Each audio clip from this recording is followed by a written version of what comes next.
महारूपरूपं महादेवसहितं महाप्राणदीपं ब्रह्माण्डस्वरूपं श्यामसुन्दरी जननी रूपं श्यामसुन्दरी जननी रूपं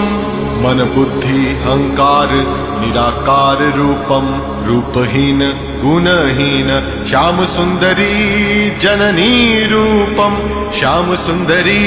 जननी रूपं सर्वदुःखनाशिनीं सन्तानशोकहारिणीं दुर्जनो भयङ्करीं भक्तजनरक्षिणीं जननी जन्मदायिनीं श्यामसुन्दरी जननी स्वरूपं श्यामसुन्दरी जननी स्वरूपं श्यामसुन्दरी जननी स्वरूपं श्यामसुन्दरी जननी स्वरूपम्।